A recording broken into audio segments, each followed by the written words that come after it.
नमस्कार। ये जो बात आप स्क्रीन पर पढ़ रहे हैं, ये आज सोना और चांदी को लेकर शायद देश की सबसे सच्ची भावना है। जिनके पास हैं, वो सोच रहे हैं काश, काश थोड़ा और खरीद लिया होता। और जिन्होंने कभी नहीं खरीदा, वो अफसोस कर रहे हैं कि क्यों नहीं खरीदा। मतलब एक ऐसा अफसोस है जो हर किसी को किसी न किसी तरह से घेरे हुए हैं। और ये अफसोस यूं ही नहीं है। बाजार में जो हो रहा है वो किसी का भी सिर घुमा सकता है।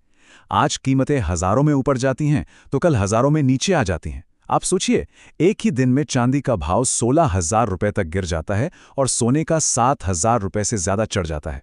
ये सिर्फ नंबर नहीं है, ये लोगों की जिंदगी भर की बचत और उनके सपनों से जुड़ी हुई बातें हैं। तो ऐसे में ये सवाल तो उठता ही है कि आखिर ये हो क्या रहा है। क्या ये बाजार का कोई सामान्य उतार चढ़ाव है या इसके पर्दे के पीछे कोई बहुत बड़ा खेल चल रहा है। चलिए आज इसी उलझन को थोड़ा सुलझाने की कोशिश करते हैं। जब भी सोने चांदी के दाम आसमान छूते हैं तो हमें एक बहुत ही सीधी साधी जानी पहचानी कहानी सुनाई जाती है। पर क्या वही पूरी सच्चाई है? देखिए, एक आम धारणा तो यही है जो हम हमेशा से सुनते आए हैं कि भाई शादियों का सीजन है, त्योहार आ रहे हैं, तो मांग बढ़ गई है, इसलिए कीमतें भी बढ़ रही हैं। लेकिन असली सवाल कुछ और है। सवाल यह है कि क्या सिर्फ इस एक वजह से कीमतों में इतना जबरदस्त उछाल आ सकता है जैसा हम आज देख रहे हैं? शायद नहीं। कहानी शायद इतनी सीधी है नहीं। तो अगर ये सिर्फ हमारे देश की शादियों और त्योहारों का मामला नहीं है, तो फिर असल में डोर कौन खींच रहा है? अब हम उस वैश्विक खेल पर नजर डालते हैं जो पर्दे के पीछे से इन कीमतों को कंट्रोल कर रहा है। तो पर्दे के पीछे चल क्या रहा है? देखिए, कुछ बड़ी वजहें हैं। पहली, दुनिया के बड़े बड़े सेंट्रल बैंक्स, जिसमें हमारा आरबीआई भी शामिल है, अंधाधुंध सोना खरीद रहे हैं। क्यों? क्योंकि उन्हें अपनी करेंसी, खासकर डॉलर पर भरोसा कम हो रहा है। दूसरी वजह है अंतर्राष्ट्रीय राजनीति। किसी बड़े नेता का एक बयान आता है और बाजार में हजारों का उतार चढ़ाव आ जाता है। और तीसरी, जो बड़े बड़े निवेशक हैं, वो अब डॉलर से अपना पैसा निकालकर सोने चांदी में लगा रहे हैं। ये सब मिलकर एक तरह की वैश्विक भगदड़ का माहौल बना रहे हैं, जिसकी वजह से कीमतें आसमान छू रही हैं। बाजार की इस उथल-पुथल ने ना एक बड़ी अजीब सी साइकोलॉजिकल कंडीशन पैदा कर दी है। ये सिर्फ मुनाफे या नुकसान की बात नहीं रह गई है, इसका एक गहरा भावनात्मक असर हो रहा है। इस हालत को एक बड़ा दिलचस्प नाम दिया गया है, सोचा अफसोस। ये शब्द सोना के सो और चांदी के चा को मिलाकर बना है।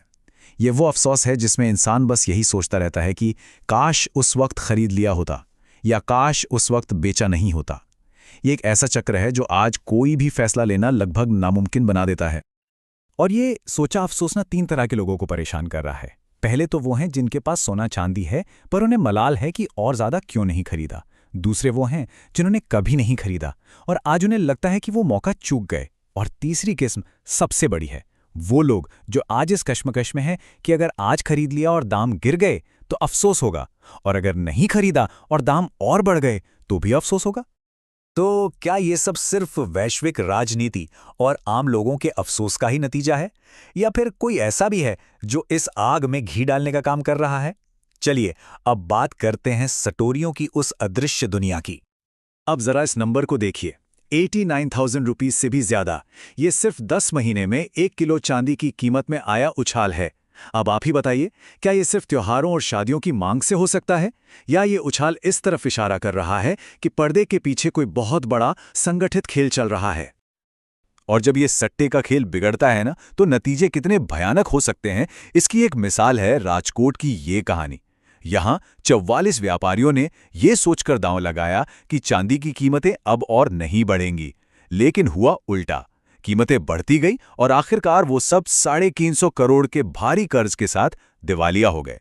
ये सट्टेबाजी के बाजार के अंधेरे और खतरनाक पहलू को दिखाता है। देखिए, आज जो हो रहा है ना, ऐसा नहीं है कि ये दुनिया में पहली बार हो रहा हो। इतिहास हमें एक बात सिखाता है, जो चीज़ बहुत तेजी से ऊपर जाती है वो अक्सर उतनी ही तेजी से नीचे भी आ सकती है। साल था 1979। अमेरिका में 2 भाई थे, हंट ब्रदर्स। उन्होंने तय किया कि वो चांदी का पूरा बाजार कंट्रोल करेंगे। उन्होंने दुनिया की 1/3 चांदी खरीदकर जमा कर ली। नतीजा, कीमतें आसमान छूने लगी। 1 औंस चांदी जो $6 की थी, वो लगभग $50 की हो गई। लेकिन फिर एक दिन बाजार क्रैश हो गया और एक ही झटके में कीमतें जमीन पर आ गई।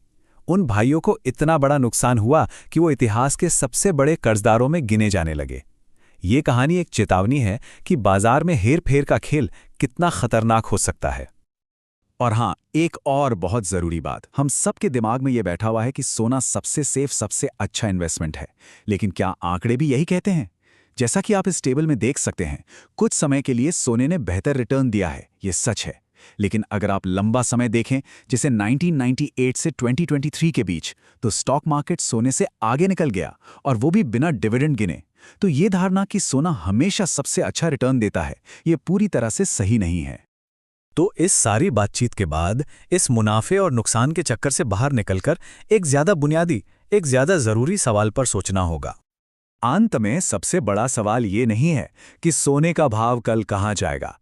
असली सवाल ये है कि जिस देश में लोगों की नौकरी और आमदनी स्थिर नहीं है, कमाई के साधन घट रहे हैं, वहां लोग अपनी बचत को सोने चांदी में डालकर आखिर कब तक खुद को सुरक्षित महसूस कर सकते हैं। जब कमाई का झरना ही सूख रहा हो, तो बचत का ये तालाब आखिर कब तक आपका साथ देगा? इस सवाल पर सोचना बहुत जरूरी है।